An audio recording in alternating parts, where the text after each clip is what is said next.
Capítulo 4. El síndrome de China.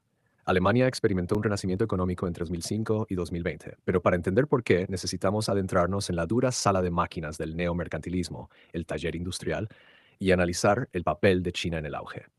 En la década de 1970, el canciller alemán Willy Brandt estaba completamente enfocado en la Ostpolitik. No siguió la visita de Richard Nixon a China en 1972. Para Alemania en ese momento, China simplemente no era una prioridad. Cuando yo crecí en Alemania durante esos años, algo que era totalmente irrelevante se refería como una bolsa de arroz cayendo en China. Afortunadamente, nadie diría esto hoy en día, y mucho menos los empresarios o políticos alemanes. Pero a Alemania le llevó un tiempo desarrollar una relación bilateral con China, pasando de cero a una posición de extrema dependencia. Cuando Helmut Schmidt sucedió a Brandt en 1974, la Ostpolitik continuó, pero Schmidt tenía una visión mucho más global. Alemania y China habían iniciado relaciones diplomáticas en 1972 y Schmidt visitó China en 1975, siendo el primer canciller alemán en hacerlo, 3 años después de la histórica visita de Nixon. Schmidt hizo entonces algo que ningún canciller alemán había hecho antes: se informó sobre la cultura e historia china.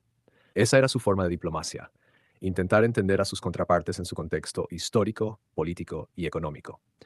No habría soñado con criticar la opresión política o los abusos de los derechos humanos, y en sus últimos años criticó a otros gobiernos por insistir demasiado en cuestiones de derechos humanos. A Schmidt incluso se alinearía con el liderazgo chino después de la masacre de la plaza de Tiananmen en 1989. Hasta su muerte en 2015, defendió lo que a menudo se describiría como una posición realista en política exterior: la aceptación del mundo tal como era y el uso de la política exterior principalmente para mejorar las relaciones comerciales. Schmidt no era un neomercantilista en comparación con los cancilleres que lo sucedieron.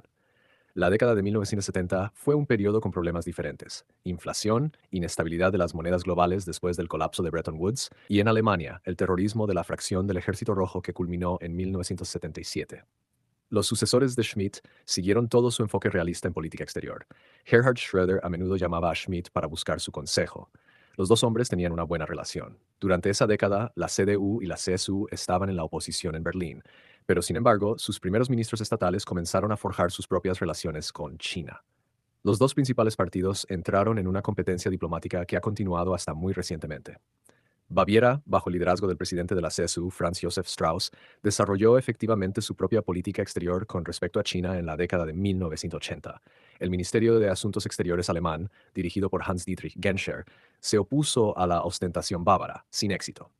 Las visitas oficiales de Estado se volvieron más frecuentes en la década de 1980, y Helmut Kohl, quien sucedió a Schmidt en 1982, también recibió a los líderes chinos en Bonn.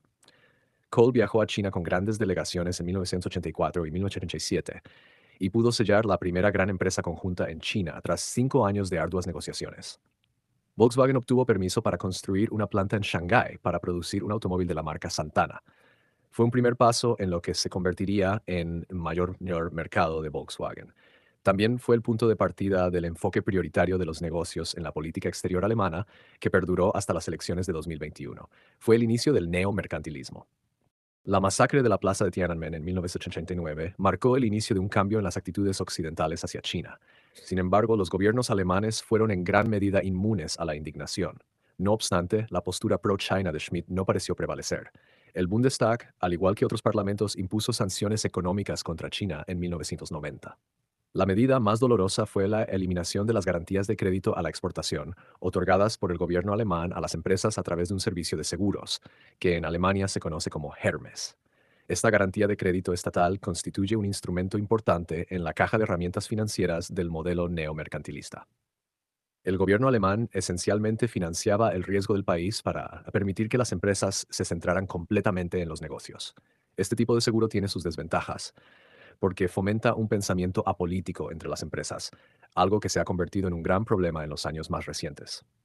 En junio de 1990, Kohl y Genscher exigieron a sus propios grupos parlamentarios que reabrieran las garantías de seguro de exportación. Los diputados lo hicieron en octubre de ese año, y uno de los primeros proyectos que Alemania ayudó a construir fue el metro de Shanghái. China rápidamente se convirtió, una vez más, en el mayor receptor de la ayuda al desarrollo alemana. La plaza de Tiananmen había sido en gran medida olvidada. Al final, la postura de Schmidt prevaleció, después de todo. Algo más sucedió en la década de 1990 que se volvería crítico. Toyota inventó una forma completamente nueva de gestionar cadenas de suministro complejas a través de la producción justo a tiempo. Fue un ejercicio gigante de optimización, diseñado para crear el flujo más eficiente de mercancías con almacenamiento mínimo, minimizando el tiempo ocioso para los trabajadores. El cliché era que un camión descargara directamente sobre una cinta transportadora. La idea se describió por primera vez en el libro de 1990 The Machine That Changed the World. No tuvo el impacto mediático del lanzamiento del primer PC en la década de 1980 ni del iPhone en 2007, pero para la manufactura, esta fue una innovación comparativamente importante. El nuevo método cambió la manufactura alemana como nada lo había hecho desde la invención de la máquina de vapor y la disponibilidad de redes de transporte nacionales e internacionales. Durante 3 décadas, la industria logró extraer los beneficios de la producción justo a tiempo. Fue una máquina milagrosa de productividad que redujo los costos de almacenamiento, los cuales, de otro modo, habrían ocupado una porción considerable de la facturación. Estamos hablando de porcentajes de 2 dígitos aquí. También cambió la relación entre una gran empresa industrial y sus generalmente proveedores más pequeños. Externalizar la producción a un proveedor crea una dependencia mutua, pero también hay ventajas para ambos socios, escriben Jens Südekum y sus coautores. Volúmenes más grandes y una mayor utilización de capacidad a largo plazo permiten a la empresa subcontratante lograr recortes de costos y el comprador obtiene una fabricación casi sin inventarios en unos pocos lugares estratégicamente importantes de producción. El proceso creó ganadores y perdedores, pero en conjunto creó más ganadores. Al menos lo hizo al principio. Hay paralelismos con las ganancias y pérdidas del comercio. Cuando los países se abren al comercio por primera vez, logran los grandes beneficios que las teorías comerciales de generaciones anteriores predecían. Los problemas surgen más tarde, cuando los beneficios de una mayor integración comercial se vuelven más marginales y el costo de compensar a los perdedores aumenta de manera desproporcionada. Las cadenas de suministro justo a tiempo se enfrentarían más tarde a su némesis durante la pandemia de COVID-19, pero en la década de 1990 aún eran los primeros días, los buenos días. La apertura de China y la nueva tecnología de producción produjeron una dimensión completamente nueva para la inversión alemana en China. La gran era de la externalización estaba a punto de comenzar, el offshoring, como lo llamaron los estadounidenses. Sin embargo, a diferencia de Estados Unidos, la experiencia alemana con la externalización fue en su mayoría positiva. Alemania no perdió empresas hacia China en ese periodo, sino que logró integrar a China y otros países asiáticos en sus propias cadenas de suministro. En esos días, Alemania claramente era el socio principal en la relación. En la década de 1990, la composición de las cadenas de suministro, especialmente en la industria automotriz, cambió. Los fabricantes, inspirados por el modelo de Toyota y la producción esbelta, se reestructuraron a favor de la externalización y la entrega justo a tiempo para reducir los costos de inventario. Los tradicionales pesos pesados de la industria alemana, en particular, se beneficiaron de la nueva doctrina justo a tiempo. Los ganadores fueron las empresas de ingeniería mecánica industrial, los fabricantes de automóviles, los productores de acero y metales y la industria química. Los perdedores fueron las industrias textil, de ropa y cuero y la alimentaria. Era interesante que los ganadores usaran todos el nuevo modelo de Toyota, mientras que los perdedores seguían almacenando inventarios. La década de 1990 fue una era de exuberancia occidental. Occidente había ganado la Guerra Fría, y el resto del mundo se había integrado política y económicamente con Occidente. Después de la conservadora década de 1980, el centro izquierda regresó al poder. Bill Clinton en 1993, Tony Blair en 1997 y Schroeder en 1998. Fue una década de grandes acuerdos comerciales, como el Tratado de Libre Comercio de América del Norte entre Estados Unidos, Canadá y México. Marcó el inicio de la Organización Mundial del Comercio. La riqueza de esa década se amplificó por una serie de burbujas financieras y caídas. El mercado de bonos de Estados Unidos en 1994, las crisis financieras asiática y rusa de finales de la década de 1990, la desaparición de Long Term Capital Management en 1998 y la posterior burbuja de las .com, que estalló a principios de 2000. La prosperidad de ese periodo también dio lugar a graves errores de juicio sobre la globalización. Los países occidentales, incluida Alemania, creyeron erróneamente que China, al igual que Europa del Este, no quería nada más que convertirse en una democracia al estilo occidental. Occidente tenía, y aún tiene hoy, la creencia predominante de que todos quieren ser como nosotros y vivir según nuestros estándares. Fue cierto para Europa Central y del Este porque estos países eran comunistas no por elección, sino por la fuerza. La República Checa, Eslovaquia, Hungría, Eslovenia y Croacia formaban parte del imperio austrohúngaro, parte de la cultura de lo que los alemanes llaman Mitteleuropa. Los estados bálticos eran naciones mercantes que comerciaban con países al otro lado del mar Báltico. Pero aparte de estos países europeos, la democratización al estilo occidental era en gran medida la excepción a nivel mundial. Como señaló el historiador Frank Dikötter en su libro China después de Mao, Nadie en China, incluyendo y especialmente a Deng Xiaoping, jamás consideró la idea de convertir a China en una democracia occidental. La historia del líder chino liberalizador fue un mito. Los líderes chinos discrepaban vehementemente sobre las tácticas, por ejemplo, sobre si usar los instrumentos del capitalismo occidental para promover los objetivos del Partido Comunista, pero estos eran desacuerdos sobre métodos, no sobre objetivos finales. Deng entendió la segunda mitad del siglo XX mejor que Mao, pero no era un contrarrevolucionario. Después de que Schröder se convirtiera en canciller en 1998, las relaciones con China fueron aún más fuertes que durante el mandato de Kohl. Kohl, al igual que Merkel más tarde, era un neomercantilista reacio. Hizo lo que tenía que hacer, pero nunca fue parte del círculo corporativista de la CDU. Fue un grupo dentro de ese círculo el que intentó derrocarlo en 1989, durante una memorable conferencia del partido en el estado ciudad de Bremen. Kohl sobrevivió porque estaba mejor conectado y mejor preparado que sus oponentes, incluido Lothar Speth, entonces primer ministro del estado de Baden-Württemberg.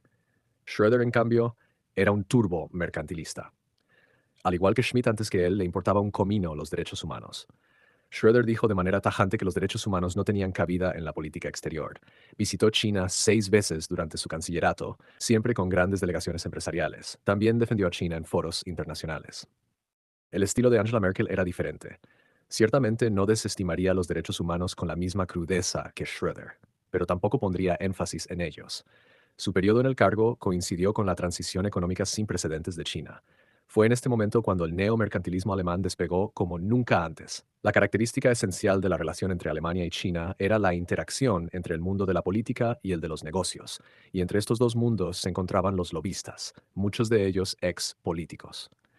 Karl Theodor zu Guttenberg había sido una estrella en ascenso en la Unión Social Cristiana de Baviera, CSU, antes de verse obligado a dimitir después de que un investigador descubriera casi por accidente que había plagiado su tesis doctoral, copiando muchos pasajes de trabajos de otros de manera literal, sin atribución. Este es un escándalo muy alemán, ya que muchos políticos alemanes tienen doctorados de dudoso linaje, a menudo por razones de prestigio, especialmente en áreas como la política, las relaciones internacionales o el derecho internacional. Un doctorado solía considerarse útil para una carrera política, y muchos políticos como Gutenberg realizaron su trabajo doctoral a tiempo parcial. La intención rara vez era aportar al conocimiento. Como resultado del escándalo, Gutenberg fue obligado a dejar el cargo en 2011 y se reinventó como lobista. Uno de sus clientes posteriores fue Wirecard. Fue un matrimonio hecho en el infierno. Al igual que el propio Gutenberg, Wirecard fue en su momento una estrella en ascenso. La empresa alemana de tecnología financiera era un raro ejemplo de un recién llegado que logró ingresar al índice bursátil DAX, que está mayormente habitado por los viejos colosos industriales. Wirecard vendía sistemas de pago.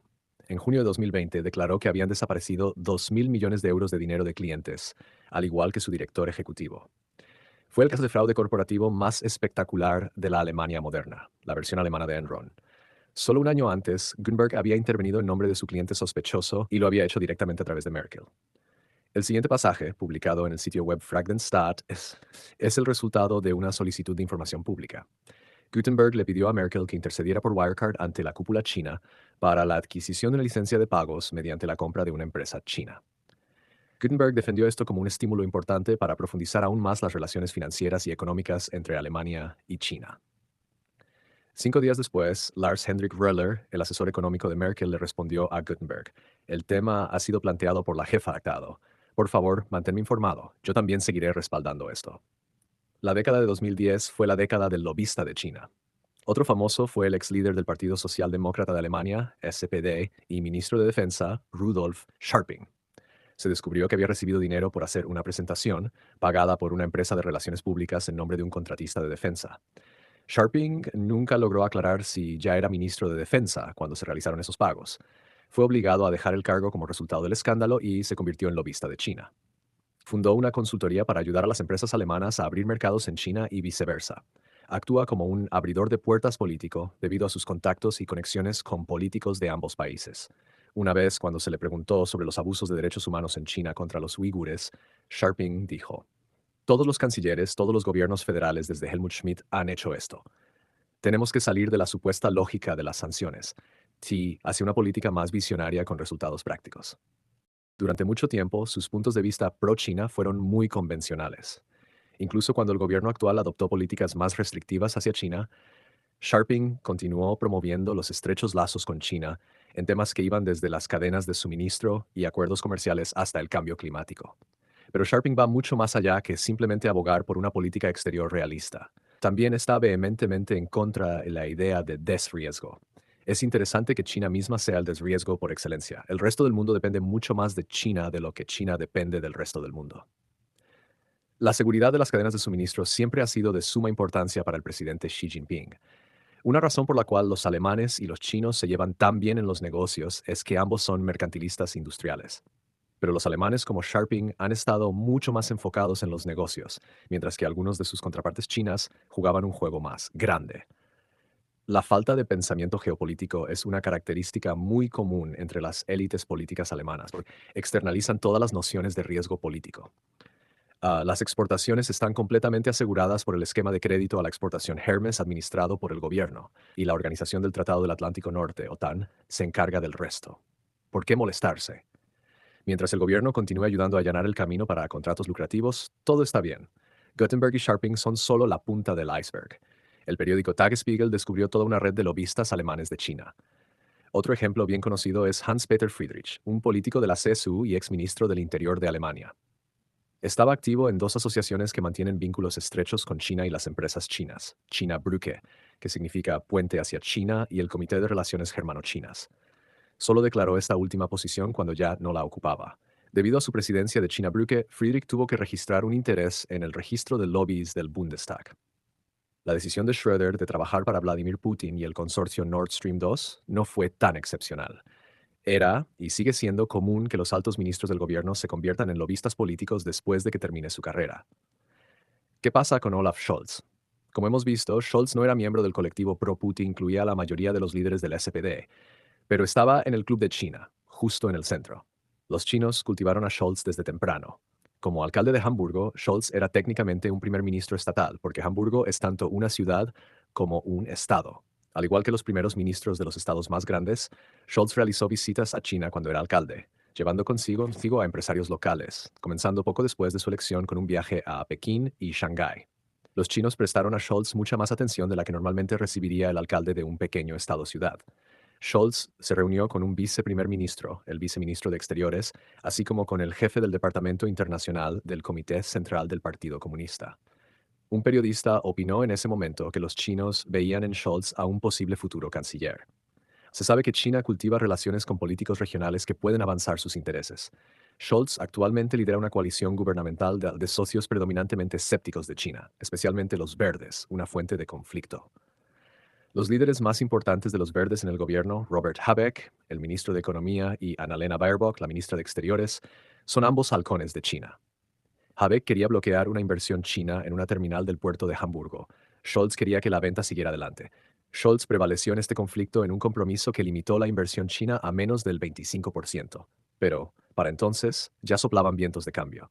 Baerbock declaró en una carta a los embajadores que la era del negocio primero en la política alemana había terminado. Más tarde, incluso llamó a Xi un dictador.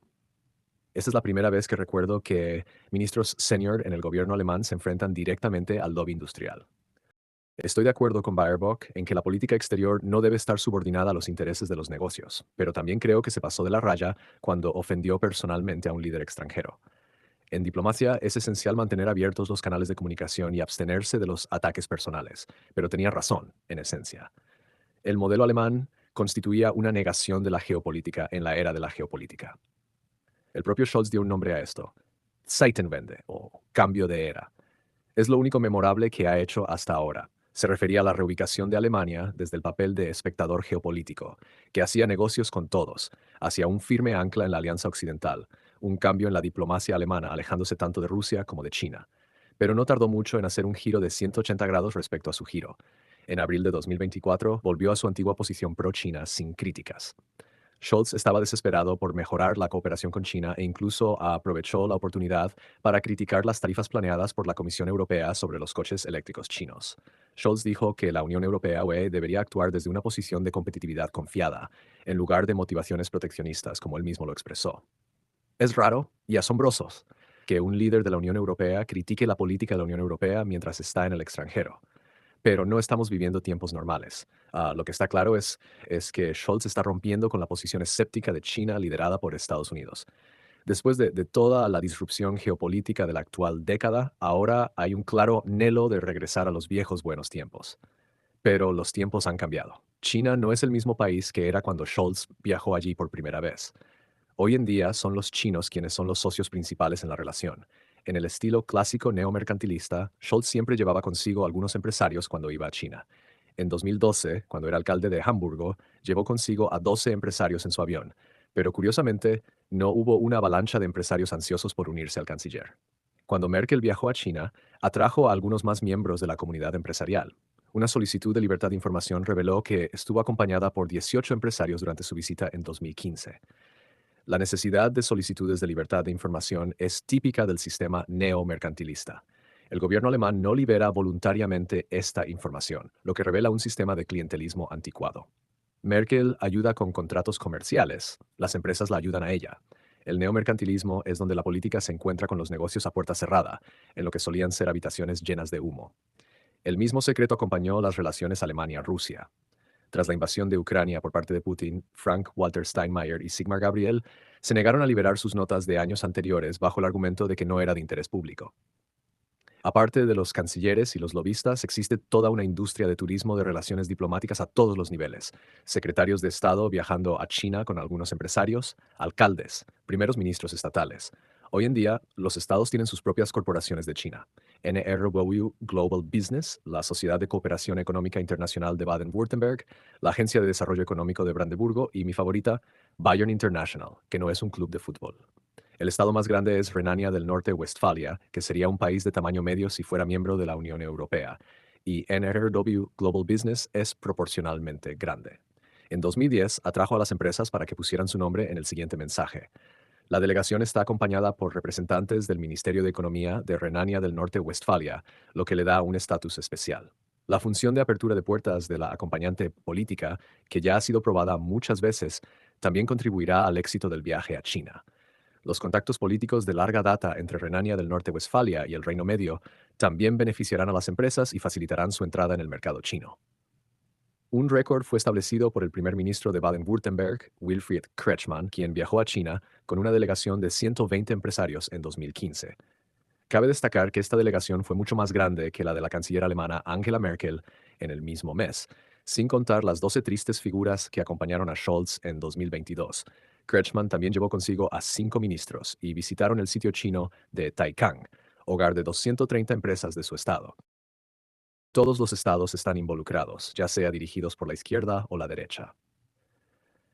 Kretschmann proviene de Los Verdes. El ministro de Economía de Baja Sajonia realizó 4 viajes a China, cada uno acompañado por grandes delegaciones empresariales de hasta 30 participantes, incluyendo una visita a Huawei en 2017. Cada año el Ministerio de Asuntos Económicos de Baviera, junto con Bayern International, ofrece entre 15 y 20 viajes de delegación a mercados nuevos y prometedores. El enfoque está en los intereses de las empresas bávaras y sus objetivos de exportación. Bayern International se encarga de toda la logística de los viajes. La economía política alemana está compuesta por imágenes especulares a nivel federal y estatal. Ambos niveles ven las exportaciones y una industria fuerte como su objetivo. Esto ofrece a las empresas la posibilidad de aprovechar diversos programas de apoyo. La estructura dual también crea una dinámica competitiva entre los estados y entre un estado y el gobierno federal, lo que nuevamente favorece a la industria. El resultado es que Alemania tiene 17 relaciones individuales con China, una a nivel federal y 16 a nivel estatal. La década de 2010 fue la época dorada de la relación entre China y Alemania, pero también la década en la que comenzaron los primeros problemas. A principios de esa década, China identificó la ciudad alemana de Duisburgo, que se encuentra a pocos kilómetros al oeste del Valle del Ruhr, donde crecí, como el centro de su proyecto de la Franja y la Ruta, una gigantesca red de carreteras y ferrocarriles para conectar el este y el oeste del continente euroasiático. Eligieron Duisburgo porque tiene el puerto fluvial interior más grande del mundo. En 2011 llegó a Duisburgo desde Chongqing, en el suroeste de China, el primer tren del China Railway Express, pasando por Rusia y Bielorrusia. Miles más le siguieron en los años posteriores. Uno de ellos, en 2014, transportaría al presidente Xi Jinping en su visita de Estado a Alemania. Probablemente ese fue el punto más alto de la relación bilateral. China invirtió fuertemente en Duisburgo. Costco adquirió una participación en el puerto de Duisburgo. Una serie de empresas chinas se establecieron en la ciudad, pero en su mayoría eran pequeños comerciantes, los clásicos exportadores de sopa de fideos. Lo que más sorprendió a los habitantes de Duisburgo fue que los chinos nunca hablaban con ellos. Era una comunidad que se mantenía aislada. Los alemanes y los chinos habían planeado construir juntos un gran centro de negocios, pero abandonaron esos planes cuando China perdió interés. El proyecto funcionó bien inicialmente, pero no fue el éxito que ambas partes esperaban. Luego vino la pandemia y la guerra en Ucrania. Las sanciones contra Rusia y Bielorrusia hicieron que el tráfico ferroviario se volviera demasiado caro para asegurar. El proyecto de la franja y la ruta estaba destinado a ser la versión china de la globalización. China dependía y aún depende en gran medida, de la infraestructura ferroviaria. Italia era el mayor aliado de China, pero a finales de 2023 Italia se retiró de la relación de la franja y la ruta. El enlace con Duisburgo fue lo más lejos que llegó Alemania. Hoy, este episodio es simbólico de la brecha entre lo que China y especialmente Alemania esperaban que sucediera y lo que realmente ocurrió. Los acontecimientos se interpusieron. Uno de esos acontecimientos fue la pandemia. Causó estragos en las cadenas de suministro justo a tiempo, tanto que las empresas alemanas comenzaron a repatriar partes de su producción. Un minorista de ropa incluso abrió una fábrica en Alemania para producir jeans. La producción textil en Europa había sido una de las primeras víctimas de la globalización y el nuevo mundo de la producción justo a tiempo. La pandemia la trajo de vuelta brevemente. El impacto más perjudicial económicamente en las cadenas de suministro fue en los semiconductores. Las empresas automotrices no podían obtener semiconductores, lo que llevó a un cambio en la política en la Unión Europea, alejándose de la optimización de las cadenas de suministro hacia la seguridad de las mismas. El gobierno alemán gastó miles de millones en subsidios para plantas de fabricación de semiconductores en Europa. La reducción de riesgos se había reconvertido en la nueva prioridad. La invasión de Ucrania por parte de Rusia provocó interrupciones adicionales en el suministro más allá del petróleo y el gas. La industria manufacturera alemana se había vuelto muy dependiente de materias primas provenientes de Rusia, como el paladio. Rusia es el mayor productor mundial de este metal, un componente crítico en la producción de pilas de combustible. Las sanciones de Estados Unidos a China, comenzando con Huawei durante el mandato del presidente Donald Trump y seguidas por la prohibición de Joe Biden de exportar semiconductores de alto rendimiento a China, tuvieron un gran impacto en las relaciones entre Europa y China. La empresa holandesa ASML, que se especializa en la producción de equipos de litografía para grabar circuitos en placas, se vio obligada a detener sus ventas a China. Junto con SAP y Schneider de Francia, ASML es una de las 3 empresas tecnológicas europeas que figuran en la lista de las 50 principales del mundo. Los gobiernos europeos tuvieron que suspender el despliegue de la red 5G, que dependía en gran medida del equipo de Huawei. Los operadores de telecomunicaciones alemanes eran más dependientes de Huawei que otros. El gobierno alemán se encontraba dividido entre sus tradicionales relaciones comerciales con China y los intereses de seguridad que se vio obligado a tomar en serio. Para muchos en Alemania fue una experiencia nueva y desconcertante. La geopolítica había intervenido. Sin embargo, esto no sucedió de repente. En 2011, un estudio de la Universidad de Colonia ya había advertido sobre los riesgos de las cadenas de valor globales. Citaba el ejemplo del accidente nuclear de Fukushima en Japón en 2011, que tuvo enormes consecuencias para las cadenas de suministro globales. En Alemania, causó interrupciones en las industrias de procesamiento de metales. Pero desde una perspectiva alemana, quizás la intrusión más importante de todas fue la aparición de China como un competidor sistémico para las industrias alemanas. Para Alemania, este fue el gran cambio. China comenzó como un lugar barato para fabricar productos. China compraba planos y maquinaria alemanes para fabricar esos productos. Hoy, China está mucho más desarrollada que Alemania en áreas como inteligencia artificial, automóviles eléctricos y algunas tecnologías ambientales, como baterías, paneles solares y bombas de calor. Además, China está comenzando a especializarse en la fabricación de plantas y maquinaria que solía comprar a Alemania. En 2007, la opinión predominante en Alemania, expresada por el presidente del Comité Asia-Pacífico de la Industria Alemana, era que China representaba una oportunidad, no una amenaza. Esto a pesar de que varios comentaristas ya habían advertido para entonces sobre los riesgos de la creciente apertura de Alemania hacia China. Esa visión cambió cuando los chinos se apoderaron del mercado alemán de paneles solares y trasladaron la producción a China. Eliminaron a los proveedores alemanes restantes, inundando el mercado con paneles baratos. La industria solar había sido una de las historias de éxito de Alemania, pero sucumbió a las tácticas agresivas de China. Ese fue el comienzo de un cambio gradual en las percepciones en Berlín, lo que desencadenó la primera respuesta de política industrial del ministro de Economía de Merkel, Peter Altmaier. La relación no era equitativa. Cuando las empresas alemanas invertían en China, estaban sujetas a controles. Tenían que entregar su conocimiento técnico a sus empresas asociadas en las empresas conjuntas. En 2005, la revista Manager Magazine ya expresaba preocupación por la posible pérdida de muchos empleos europeos debido a la política liberal de Alemania hacia China. Citaba un pronóstico según el cual China obtendría una posición prominente en los suministros globales similar a la que Arabia Saudita había asegurado en el mercado del petróleo. Esto es exactamente lo que ocurrió. China tiene la distinción única de que Alemania tiene un déficit comercial con ella.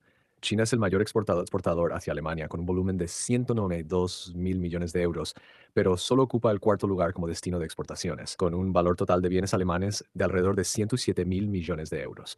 Esto coloca a China detrás de Estados Unidos, Francia y los Países Bajos en términos de exportaciones. China parece tener la ventaja en esta relación comercial. Aunque Alemania importa más de China de lo que exporta, Alemania depende mucho más de China para sus cadenas de suministro. Las pequeñas y medianas empresas son particularmente dependientes de las importaciones y exportaciones chinas y tienen muchas menos posibilidades de cambiar sus cadenas de suministro rápidamente. En una encuesta realizada por IZ Bank, el 36% de las pymes alemanas declaró que sus cadenas de suministro dependían especialmente de China. Esto se debe principalmente a una mayor dependencia de los mayoristas chinos. Cuanto más pequeña es la empresa, mayor es la dependencia. Aunque la ventaja de costos de China ya no es la misma que hace 20 años, sigue siendo lo suficientemente significativa. Cambiar de bienes o productos intermedios chinos baratos aumentaría los costos para los importadores. En 2022, el comercio alemán con China cambió drásticamente. Las exportaciones aumentaron solo un 3%, pero las importaciones crecieron un 34%. Existen 15 grupos de productos en los que la participación de las importaciones chinas ha superado el 80%.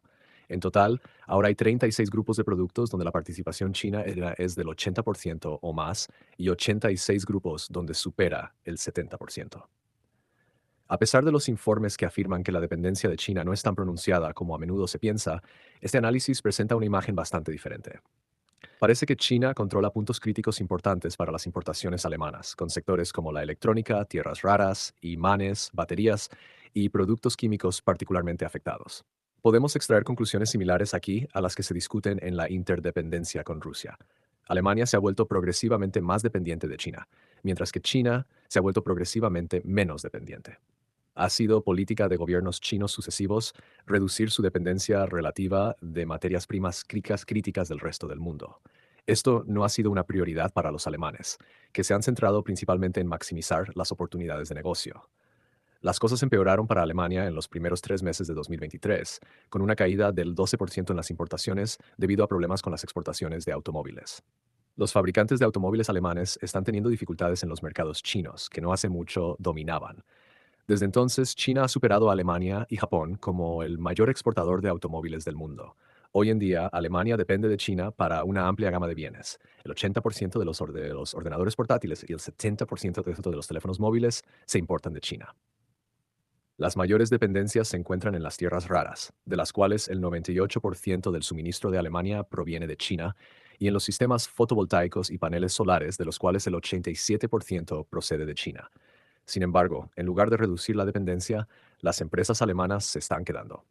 Handelsblatt cita un estudio de la Asociación Alemana de Gestión de Materiales, Compras y Logística que afirma que un retiro de China está fuera de discusión para la mayoría de las empresas alemanas. No se trata solo de costos, estas empresas simplemente no tienen alternativas físicas. El problema más grande es que China eventualmente tendrá que ajustar su propio desequilibrio interno, especialmente el alto porcentaje de inversiones en su PIB. La respuesta económica ideal sería cambiar hacia el consumo, pero lo que China está haciendo es desviar recursos para subsidiar las exportaciones manufactureras. Aquí es donde China confronta directamente a Alemania y en general a la Unión Europea. Alemania fue uno de los mayores beneficiarios del modelo de negocio chino enfocado en la inversión, pero esa era ha terminado. A medida que China subvenciona sus exportaciones, desplaza a los competidores alemanes. El principal producto que Alemania ha vendido a China durante mucho tiempo ha sido el automóvil. Pero los fabricantes de automóviles alemanes ahora están luchando en el mercado chino porque los compradores chinos prefieren automóviles fabricados localmente. Otro factor es que los hogares y las empresas del sector privado en China actualmente tienen poca confianza en la economía y, por lo tanto, hay muy poco consumo e inversión. Todavía existen algunos sectores en los que China depende de las importaciones de Alemania y tendría dificultades para encontrar proveedores alternativos. Esto ocurre principalmente en los sectores de ingeniería, instrumentos de medición y control, máquinas de alta tecnología, herramientas mecánicas, algunos equipos médicos y productos químicos especiales. También hay fuertes dependencias en vehículos aeroespaciales y productos farmacéuticos especializados.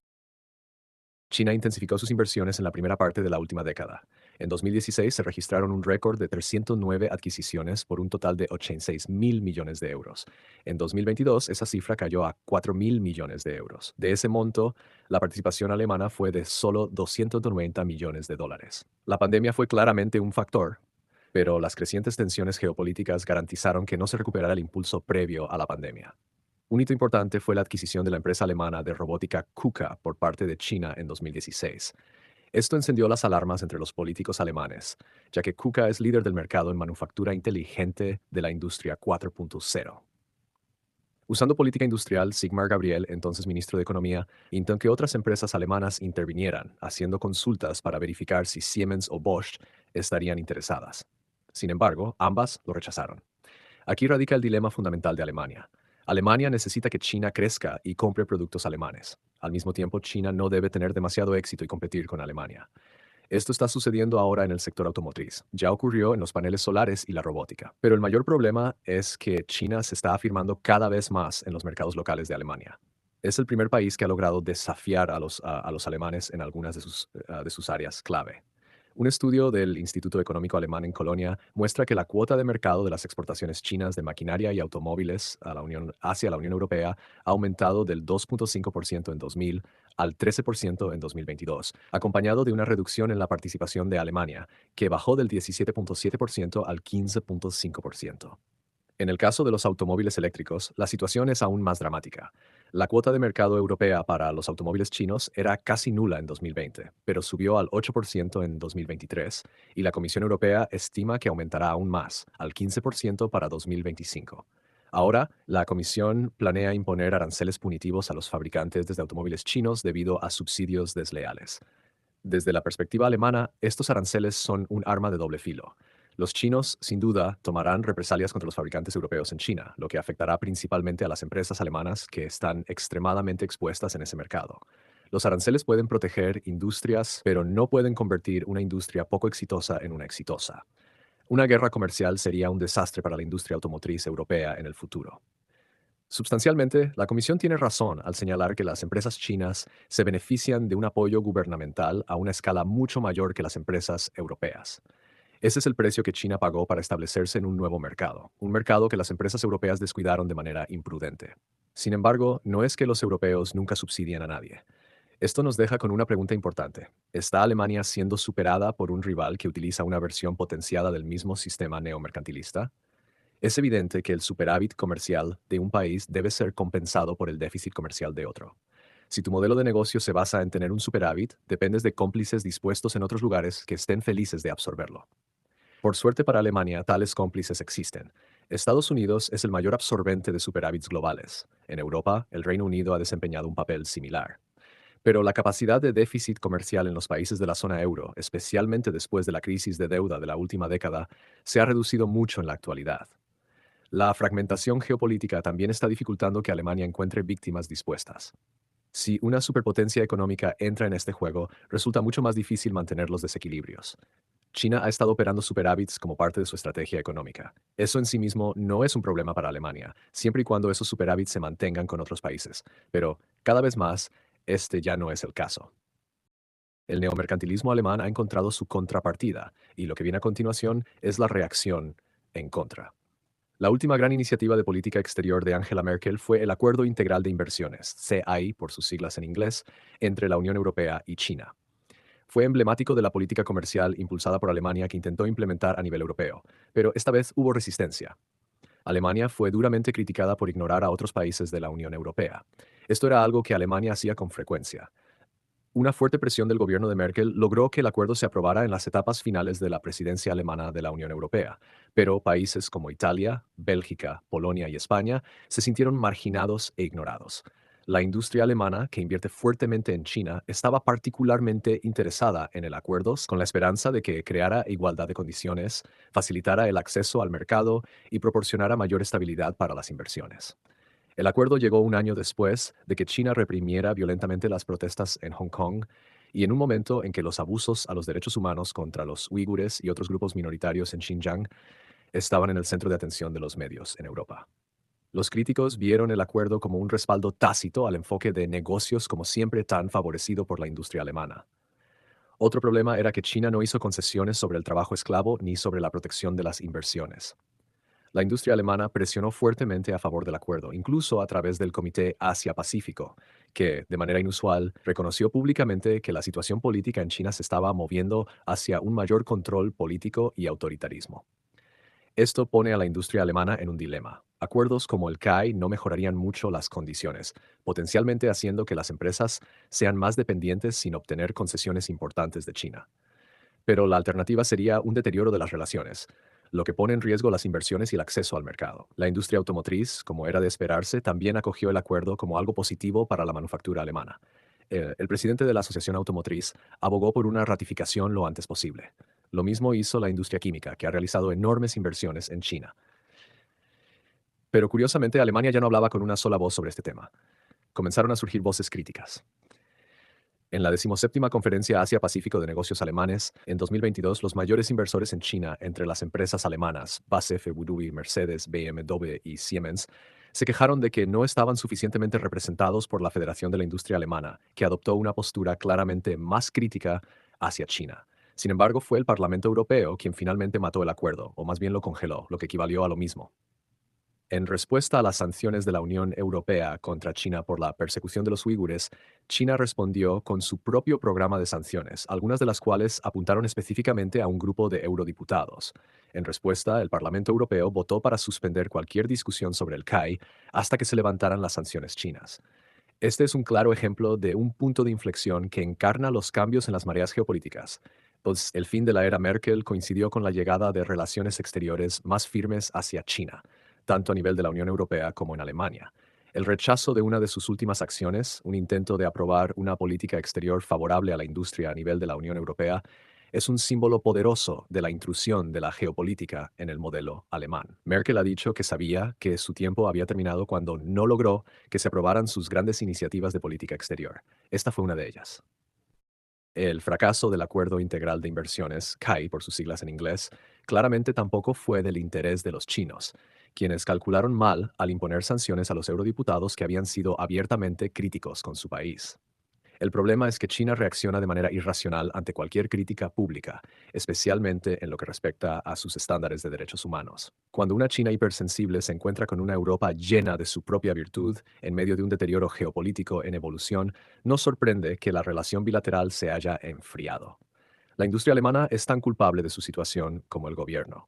Una cobertura total contra el riesgo geopolítico ha producido una comunidad empresarial en Alemania que es en gran medida apolítica. Los comentarios que uno lee de los directores ejecutivos alemanes son tan ingenuos que dudo en reproducirlos aquí. La mayoría caen en la categoría de pensamiento ilusorio. Belén Garijo, la directora ejecutiva del gigante farmacéutico Merck, por ejemplo, fue citada por Handelsblatt diciendo que Europa no debería tomar partido en los conflictos entre Estados Unidos y China, sino construir un puente entre ambos países. Esto, según ella, ayudaría a Alemania como ubicación empresarial. Considera que desvincularse de China es completamente irrealista. Estados Unidos y China no deberían dar barreras adicionales al comercio. ¿Quién va a detenerlos? ¿Merck? La idea de que Alemania se mantenga al margen mientras Europa se ha hecho dependiente de Estados Unidos para su seguridad es risible. Es sintomático de una falta de inteligencia política. En el pasado, no era necesaria la inteligencia política para ascender en la jerarquía corporativa. La única política que se necesitaba entender era cómo ganarse el oído de los gobiernos. Si eras amigo de Gerhard, ganabas el premio gordo. Martin Brudermüller, el director ejecutivo de BASF, la empresa alemana con más intereses en la relación con China, es el mayor y, sin duda, el más entusiasta defensor de China entre los directores ejecutivos alemanes. Ha hecho predicciones deslumbrantes como que China representará el 50% del mercado mundial de productos químicos para 2030 y que alrededor del 75% del crecimiento global habrá ocurrido en China para entonces. ¿Queremos y podemos despedirnos de eso?, preguntó retóricamente. La respuesta no es tan obvia como él podría pensar. La geopolítica jugará un papel en el futuro económico de China. El crecimiento de China ya está disminuyendo. Si China llegara a invadir Taiwán, esas cifras quedarían completamente desbaratadas.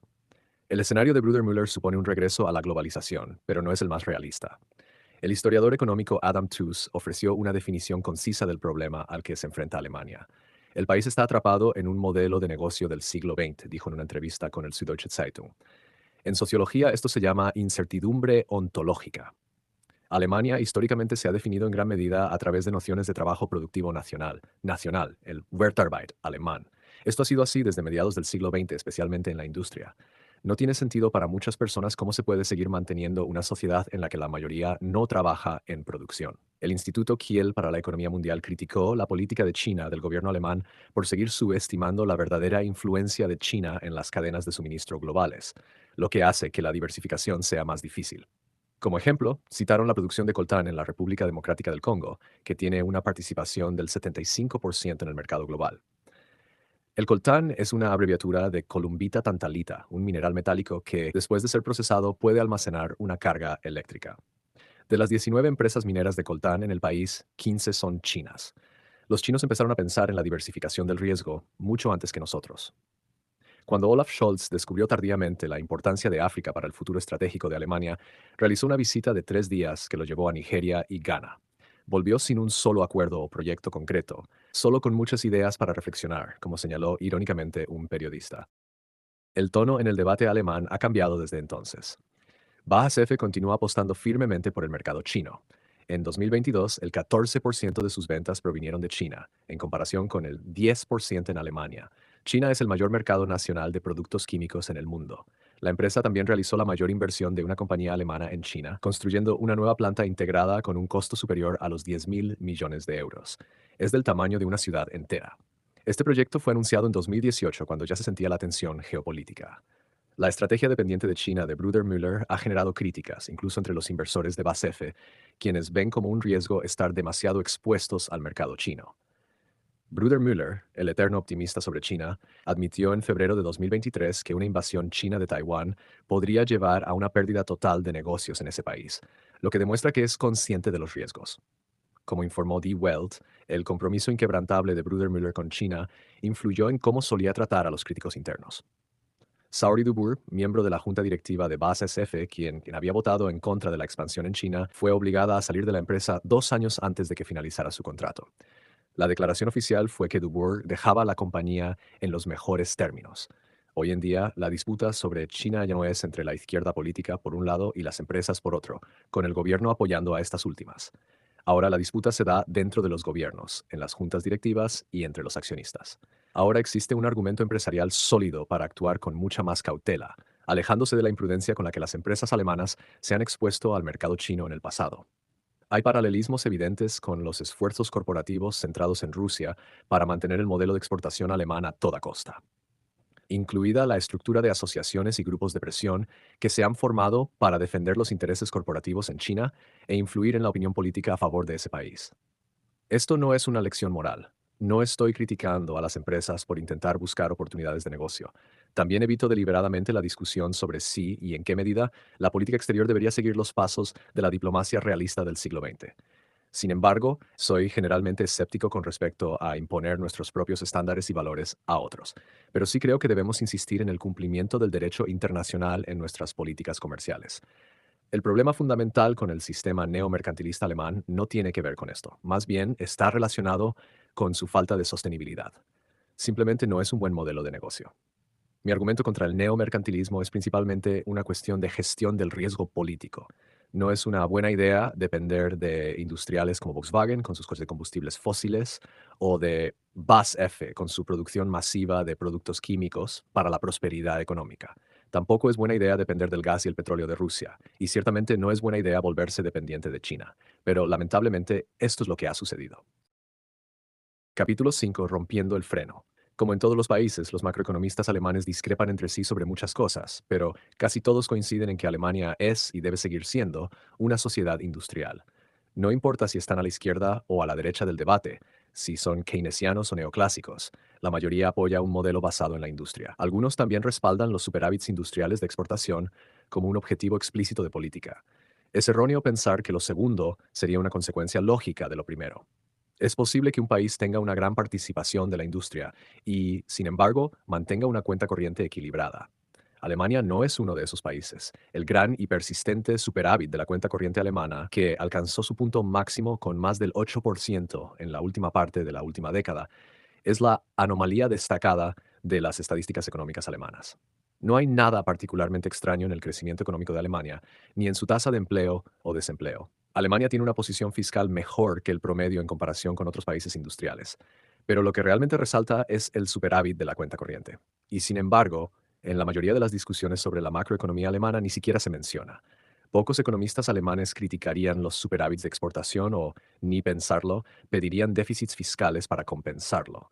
El superávit del sector privado podría ser equilibrado por el sector público, pero esa posibilidad solo existe fuera de la imaginación de quienes participan regularmente en el debate económico alemán.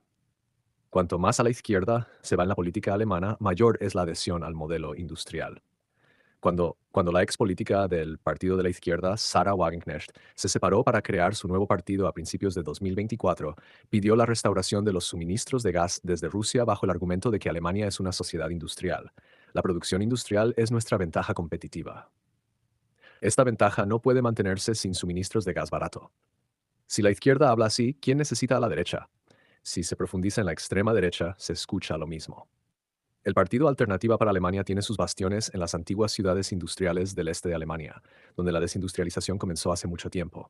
Cuanto más extrema es la posición del partido, más apegada tiende a estar a la industria. Pero lo mismo ocurre con los grandes partidos tradicionales de centro-derecha y centro-izquierda. Son los pilares políticos sobre los cuales descansa la Alemania corporativa. El SPD, el partido de Olaf Scholz, también obtiene la mayoría de sus votantes de la industria, de las ciudades industriales del oeste. La población joven de los centros metropolitanos urbanos, que solía apoyar al SPD en las décadas de 1960 y 1970, se ha desplazado en gran medida hacia los verdes. La CDU-CSU es el partido del Mittelstand industrial, el sector corporativo mediano, el partido de los suburbios y del campo. El argumento a favor de un modelo industrial basado en las exportaciones es siempre el mismo, sin importar a quién se pregunte. La industria constituye la gran ventaja competitiva de Alemania. Hecho en Alemania es lo que los alemanes saben hacer bien. Entonces, ¿por qué no aprovecharlo? ¿Qué más podemos hacer? Si fuera cierto que la industria constituye una fuente de ventaja competitiva para Alemania, estaría de acuerdo. Pero ya no es el caso. El comercio es simultáneamente una fuente de riqueza y bienestar, y al mismo tiempo una fuente de dependencia política y económica. Puede contribuir a la prosperidad, pero también a la desigualdad. Entre los países grandes del mundo, Alemania es uno de los más expuestos en lo que respecta al comercio. Incluyendo los servicios, la proporción de comercio exterior de Alemania, la suma de exportaciones e importaciones como porcentaje del producto económico, alcanzó el 99% en 2022, según el Banco Mundial. El promedio mundial es solo del 57%. Las proporciones de Estados Unidos y China son solo del 25% y 38%, respectivamente. El Reino Unido, que gusta de considerarse una nación de libre comercio, tiene una proporción de solo el 69%, 30 puntos porcentuales menos que Alemania. En todos los años desde 1962, Alemania ha exportado más bienes de los que ha importado. Hace años circulaba un chiste que decía que los alemanes estaban tan enamorados de su superávit por cuenta corriente que creían que todo el mundo debería tener uno. Dado que los superávits y déficits comerciales de todos los países deben sumar cero, esto es obviamente imposible. Si países como Alemania o China tienen superávits comerciales excesivamente grandes, es lógicamente necesario que otros países los absorban mediante déficits compensatorios. Mi superávit es tu déficit. La posición externa de un país frente al resto del mundo se registra en la balanza de pagos. La cuenta corriente se centra en el flujo de bienes, entre otras cosas. Se puede considerar como una versión ampliada de la balanza comercial. Una regla general para Alemania es que cuando el superávit por cuenta corriente desaparece, como ocurrió en un par de ocasiones este siglo, el país entra en recesión. Para que Alemania crezca, necesita un superávit grande y persistente en la cuenta corriente. En otras palabras, Alemania depende para su crecimiento de que otros países mantengan déficits compensatorios en la cuenta corriente. Estados Unidos y Reino Unido, por ejemplo, han tenido déficits por cuenta corriente durante muchos años, pero la política interfiere. En el Reino Unido fue el Brexit, en Estados Unidos fue un giro bipartidista contra el libre comercio, ejemplificado de manera más prominente por Donald Trump. Trump es un fenómeno de una tendencia más amplia, pero no es responsable de la tendencia en sí. Los demócratas de hoy tampoco son los mismos que durante la época de Bill Clinton. La política mundial está girando en contra del modelo alemán. Una excusa popular que seguimos escuchando de los defensores alemanes del superávit estructural por cuenta corriente es que este es el resultado de decisiones del sector privado. Nada que ver con el gobierno. Ellos preguntan, ¿quieres que dejemos de exportar o que obliguemos a la gente a importar cosas que no necesitan? No caigas en esto. Es el balance total del sector privado y público lo que conforma la cuenta corriente. Y Alemania no solo tiene enormes superávits en el sector privado, sino también, en ocasiones, en el sector público. Sería posible y perfectamente sostenible que el gobierno aumentara el déficit fiscal para financiar inversiones internas, como en infraestructura digital. Esto compensaría, al menos parcialmente, el alto superávit por cuenta corriente y ayudaría al crecimiento económico futuro. No existe ninguna teoría económica según la cual el presupuesto deba equilibrarse cada año. No hay nada de malo en los superávits o déficits por cuenta corriente. No hay cifras correctas. El problema con el superávit por cuenta corriente es su tamaño masivo y su persistencia. Curiosamente, esto no se debate en los círculos educados de Alemania. Los economistas alemanes de la corriente principal, tanto de izquierda como de derecha, muestran en gran medida desinterés. Una vez le pregunté a un economista conocido qué opinaba sobre la diversificación de la industria hacia los servicios. Esto aliviaría parte de la presión del superávit por cuenta corriente y reequilibraría la economía. Pensó que era una idea completamente mala. No queremos acabar como Reino Unido con sus instituciones financieras poco fiables, dijo.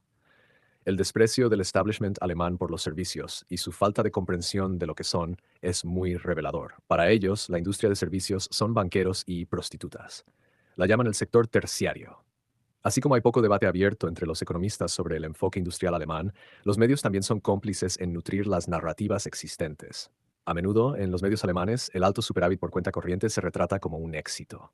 El periódico Die Welt solía deleitarse con informes de que Alemania había recuperado la corona de campeón mundial de exportaciones, usualmente una competencia entre Alemania y China. Es irrelevante comparar países en función del tamaño absoluto de sus exportaciones. La cuenta corriente es una de varias estadísticas, junto con la posición de inversión internacional, que se puede considerar como balances acumulativos de la cuenta corriente. Otra forma de pensar en un superávit por cuenta corriente es a través de su imagen reflejada en la cuenta financiera. Una balanza de pagos se compone de dos lados, la cuenta corriente y la cuenta financiera. Incluye mucho más, como flujos de inversión, pero las cuentas corriente y financieras son las que reflejan el flujo y el pago de bienes y servicios. Un superávit en la cuenta corriente de un país se compensa con un déficit en la cuenta financiera. Un déficit en la cuenta financiera significa que se está ahorrando más de lo que se invierte. Si Alemania vende más de lo que compra, significa que es un inversor neto en el extranjero. A diferencia de muchos países en desarrollo, Alemania no tiene un fondo soberano que gestione esos superávits externos. En su lugar, las empresas, que son las generadoras de esos superávits, los han reinvertido en el extranjero. Esto sería una gran decisión si hubieran invertido en sectores o tecnologías a los que no estaban expuestos, pero eso no fue lo que ocurrió. Las empresas automotrices alemanas invirtieron en fábricas de automóviles. Podrían haber invertido parte de sus enormes ganancias en empresas que fabrican autos eléctricos o baterías. Si hubieran sido realmente inteligentes, podrían haber invertido en transporte público. No se puede culpar a alguien por lo que es. Volkswagen nunca será Tesla, pero podrían haber diversificado sus apuestas invirtiendo con sabiduría. Si te defines como un ludita de la era analógica, aún puedes beneficiarte de la nueva tecnología convirtiéndote en un inversor silencioso en el mundo digital. Lo que no quieres hacer es duplicar tu exposición. La idea es gestionar el riesgo mediante la diversificación. Cuando celebramos el éxito exportador de Alemania, esencialmente estamos celebrando un desequilibrio económico, pero mucho peor que eso, estamos celebrando una dependencia política, como describí en capítulos anteriores. El éxito exportador no está ligado al carácter, sino a un modelo económico. Cuando un país depende de las exportaciones para su sustento, no verá a Vladimir Putin por lo que realmente es, sino como el tipo que habla alemán con fluidez, con modales de la vieja escuela, que baila con la ministra de Exteriores de Austria en su boda. Esto es lo que un superávit estructuralmente alto por cuenta corriente hace con las personas.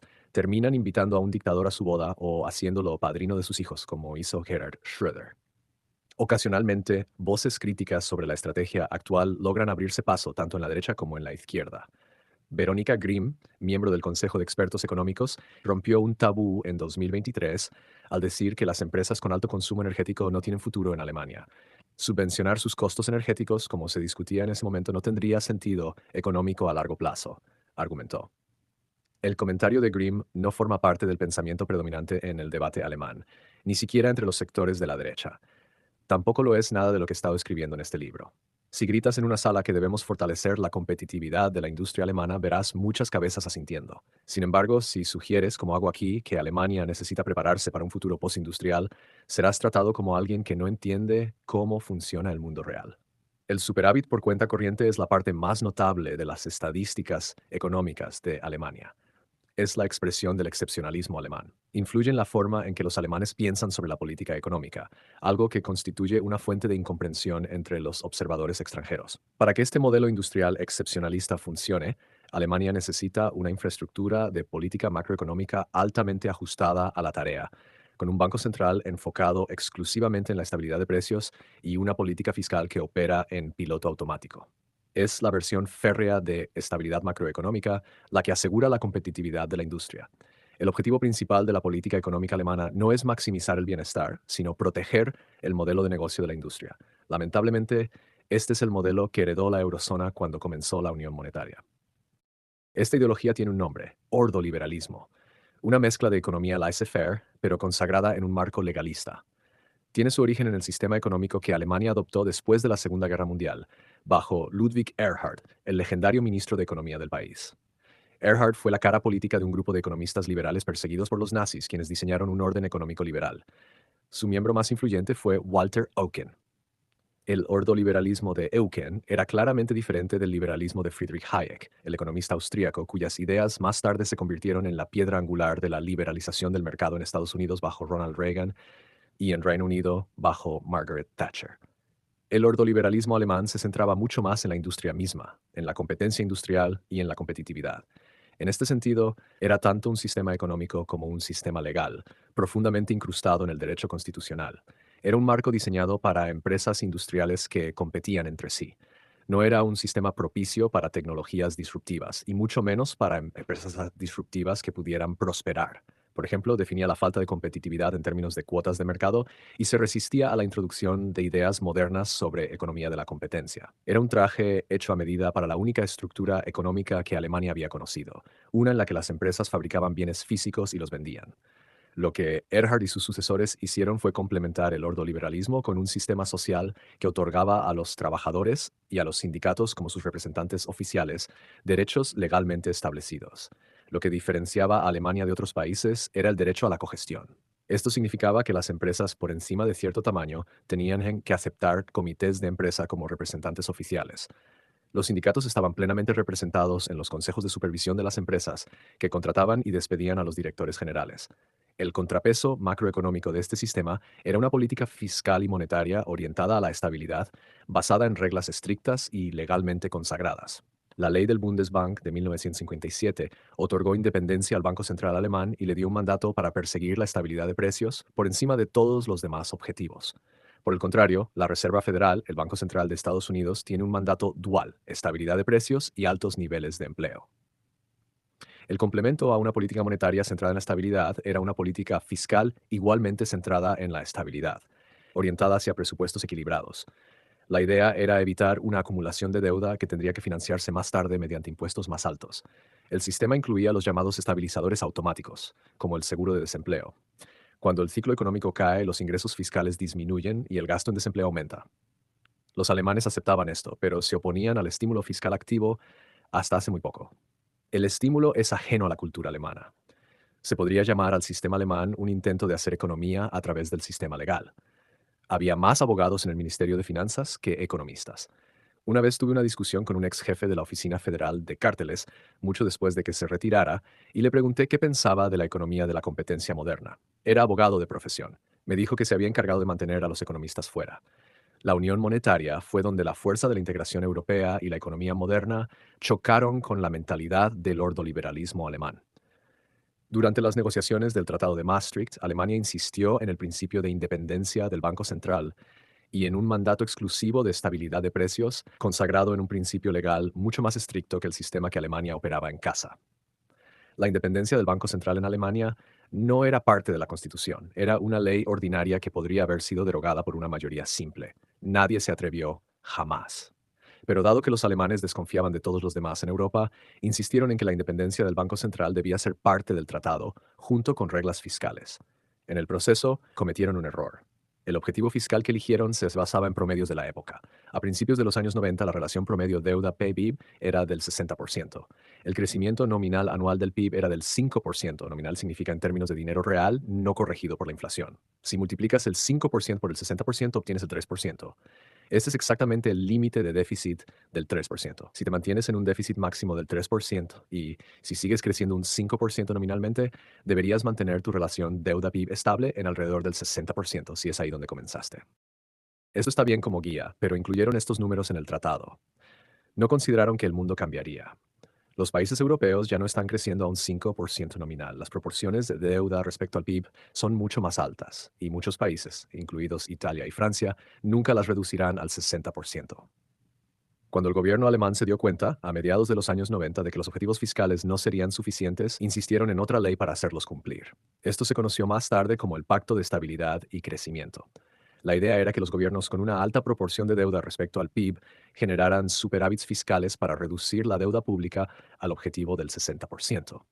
La mayoría de las disputas en ese momento giraban en torno a las excepciones, por ejemplo, durante las recesiones. La industria alemana apoyaba la idea de una unión monetaria como complemento a un mercado único.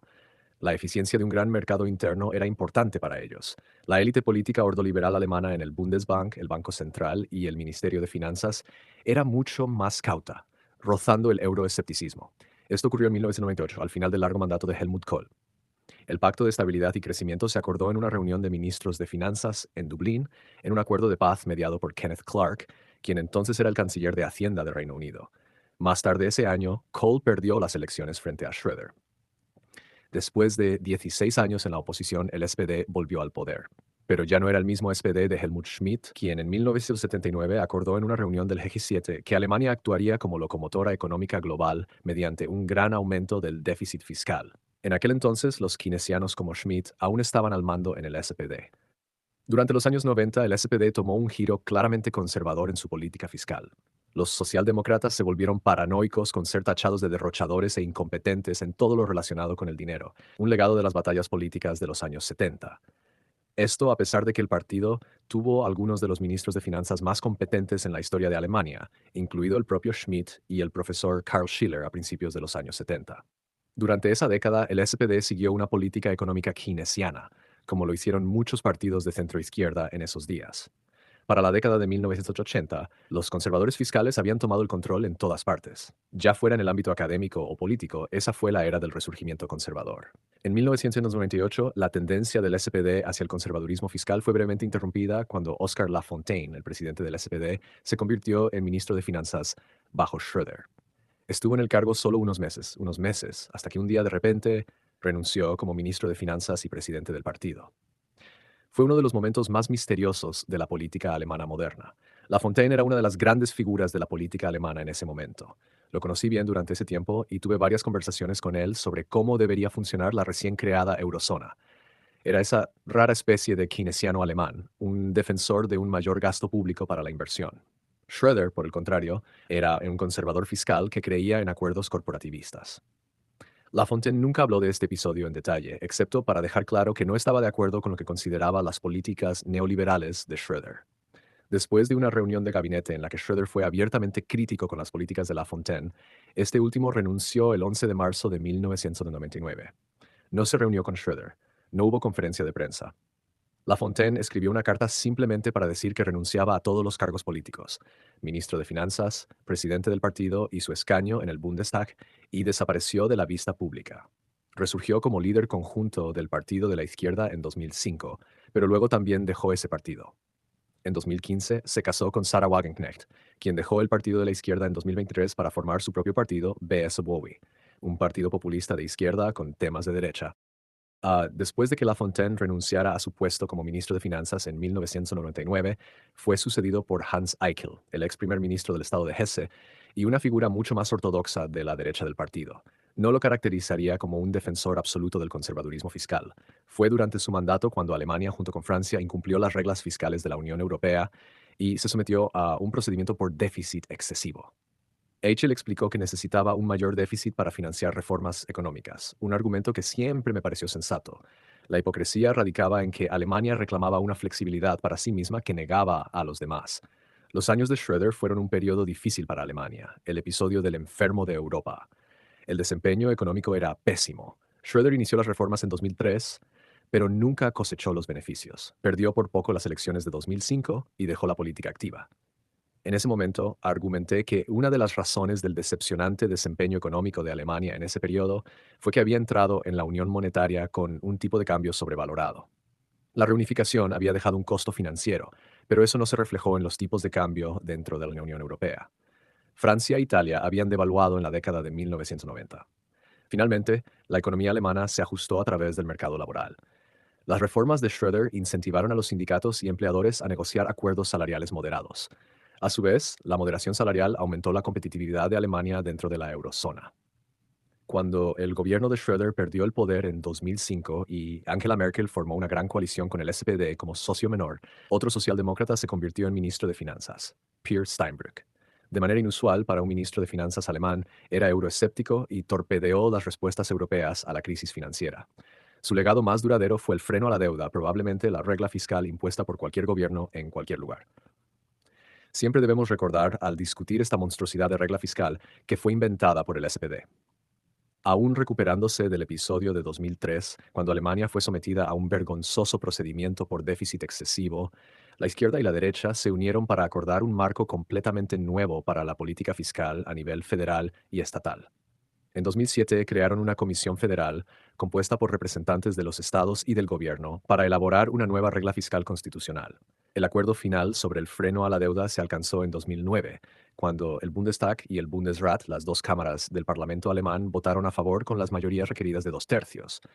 El freno a la deuda es, en algunos aspectos, una continuación lógica del Pacto de Estabilidad y Crecimiento de la Unión Europea, pero en la práctica se convirtió en una máquina fiscal apocalíptica.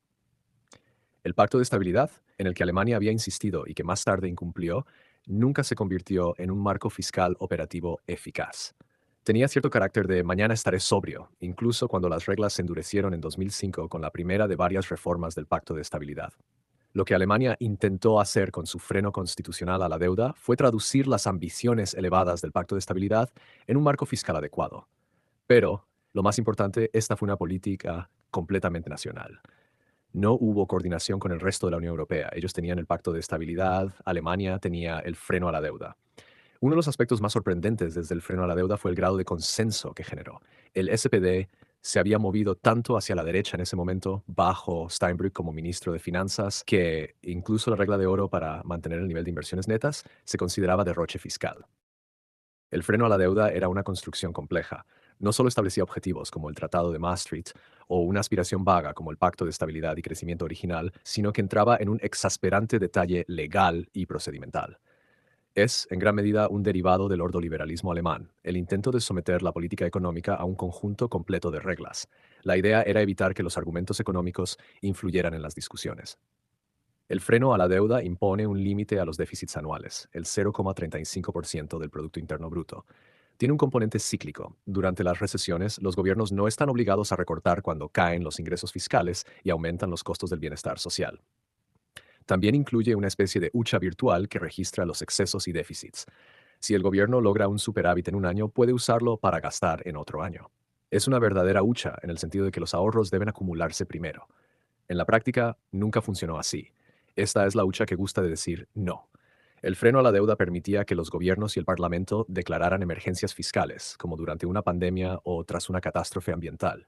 Esto ocurrió, justificadamente, cuando llegó la COVID-19 en 2020. El freno a la deuda permaneció suspendido durante 4 años. Lo mismo ocurrió con el Pacto de Estabilidad de la Unión Europea. La pregunta que todos hicieron durante ese periodo fue si esto marcaba el fin del mecanismo.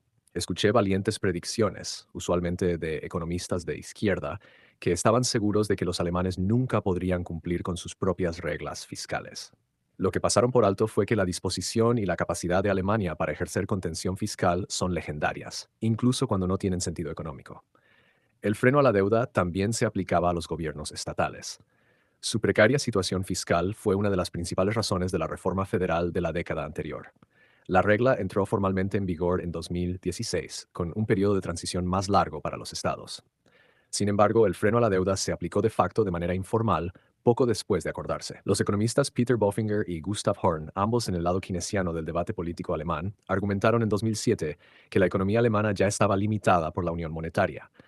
Debido a su dependencia de las exportaciones, Alemania era mucho más susceptible a los choques globales que, por ejemplo, Estados Unidos, y por ello requeriría políticas fiscales más contracíclicas para estabilizar la economía durante una crisis. Ese argumento me pareció lógico. Los dos economistas no estaban en contra de un marco fiscal. Por el contrario, favorecían la regla de oro, según la cual el gobierno aún podía endeudarse para financiar inversiones. El freno a la deuda no incluía una regla de oro, no distinguía entre gasto e inversión. La peor consecuencia del freno a la deuda se hizo evidente durante la crisis de la deuda de la eurozona, que comenzó en 2009 y llevó a una caída de las inversiones netas. Siempre que los gobiernos imponían austeridad, terminaban recortando las inversiones netas. Esa es una consecuencia de cómo funcionan las democracias. Gran parte del gasto gubernamental no es discrecional. Las transferencias sociales o el gasto en defensa no pueden interrumpirse durante una recesión. Las inversiones que no se realizan no protestan tanto como los receptores de ayudas sociales o los contribuyentes. Cuando se impone austeridad, la inversión es lo primero que se ve afectado. Al imponerse austeridad a sí misma, Alemania esencialmente obligó a otros países de la eurozona a hacer lo mismo. Todos lo hicieron al mismo tiempo, y todos subestimaron las consecuencias de una austeridad sincronizada. Bofinger y Horn querían establecer objetivos mínimos de gasto para la educación y la protección del medio ambiente. Los defensores del freno a la deuda a menudo invocaban los intereses de las generaciones futuras, argumentando que no deberían ser cargadas con las deudas de sus antepasados, el clásico argumento de los conservadores fiscales. El contraargumento es que les hacemos más daño si ahorramos en educación o infraestructura.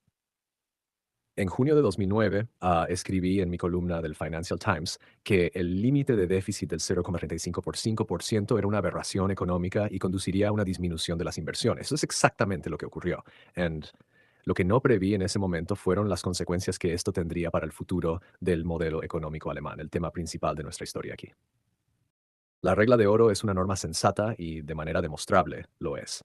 Una década antes, el canciller de Reino Unido, Gordon Brown, introdujo un nuevo marco de política fiscal a mediano plazo que incluía la regla de oro para endeudarse con el fin de financiar inversiones y un conjunto de otras reglas fiscales.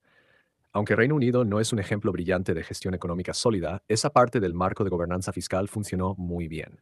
Sin embargo, muchos economistas alemanes, incluido el poderoso Consejo de Expertos Económicos, rechazaron la regla de oro como una encarnación del mal. El propio Bofinger fue un miembro de larga trayectoria en el Consejo, siendo la voz minoritaria eterna en ese comité de 5 miembros.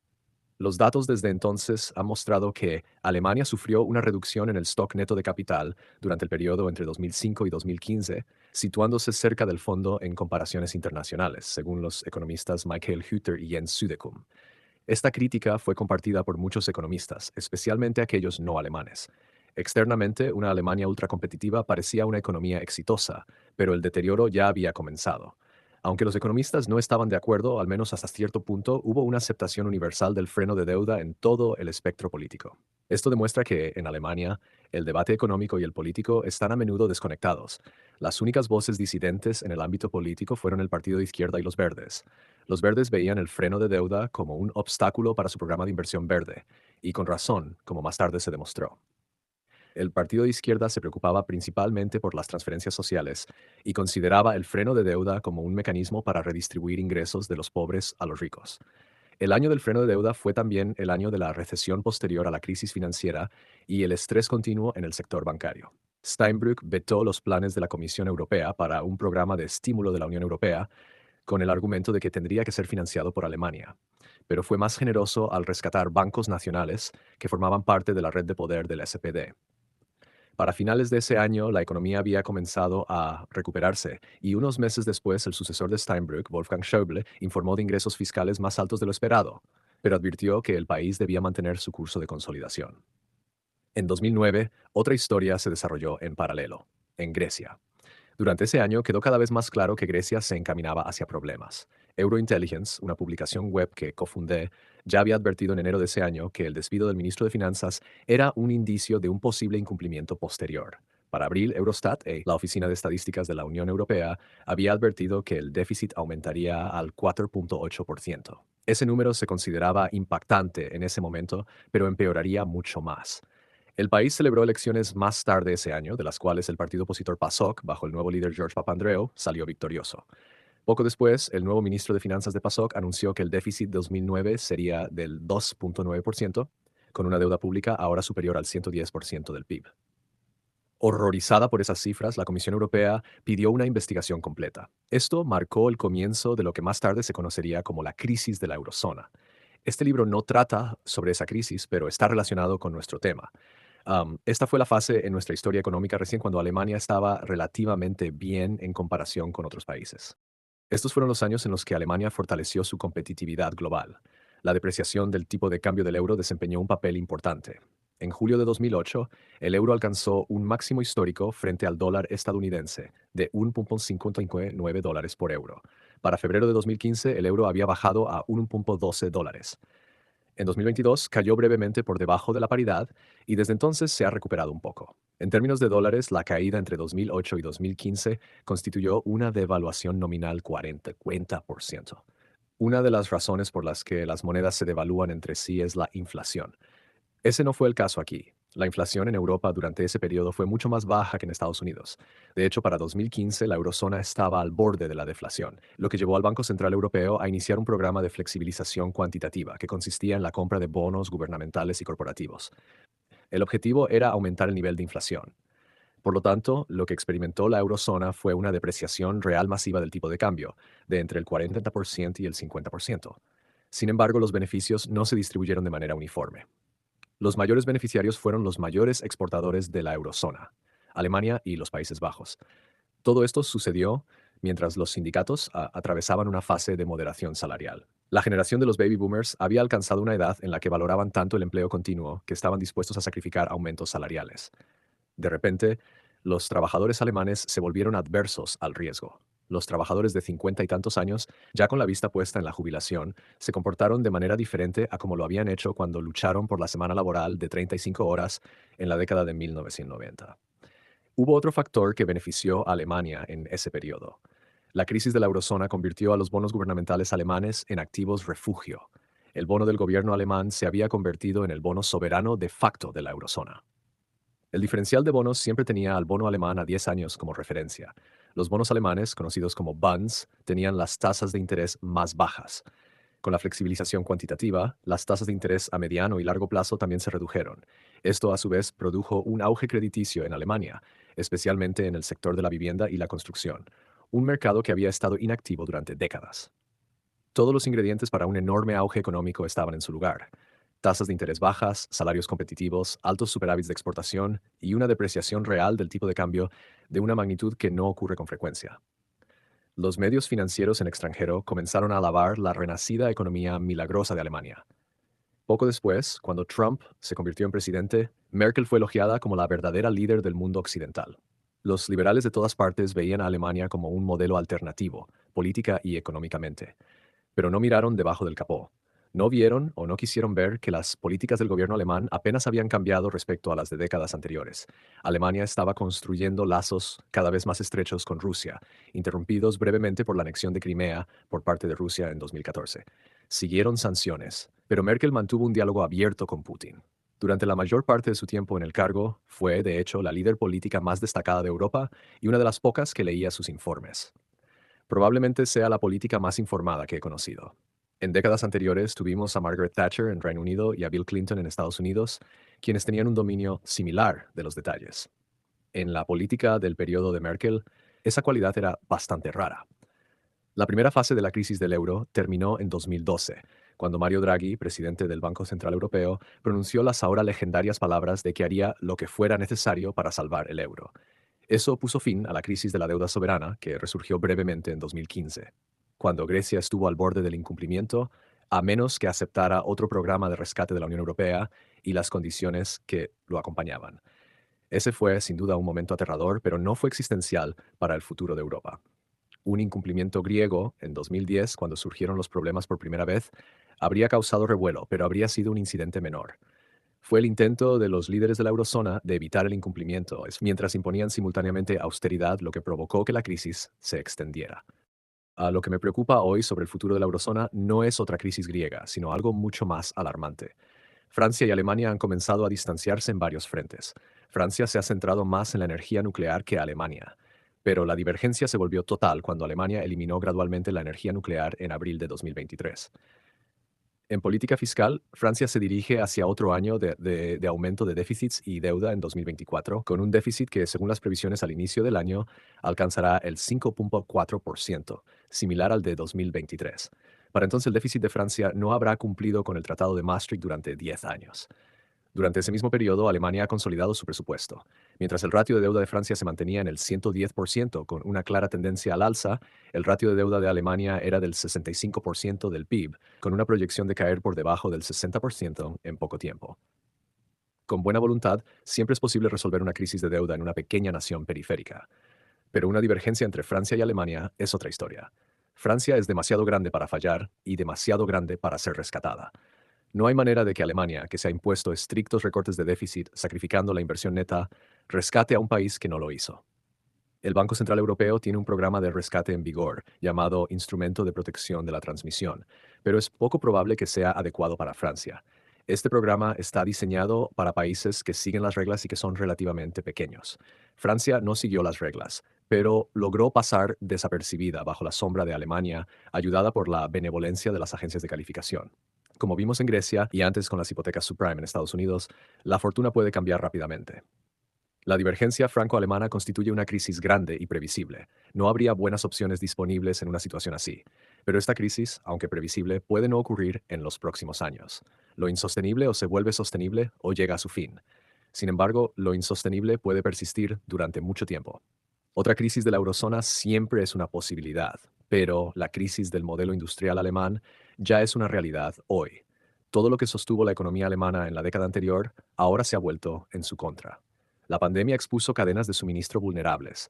Los planes de Estados Unidos y Francia para la reindustrialización están ocurriendo en parte a expensas de Alemania. La brecha tecnológica se está volviendo problemática, especialmente en la industria automotriz. Y tras la jubilación de una gran parte de los baby boomers, los sindicatos alemanes son mucho menos temerosos de tomar medidas de huelga. Los vientos de la tecnología y la política no solo se han vuelto en contra de la industria alemana, sino también contra todo el modelo económico ordoliberal, los bancos, las empresas industriales, los superávits de exportación y el freno de deuda. Todo está interconectado y en conjunto no es sostenible, tendrá que llegar a su fin, pero aún no ha terminado.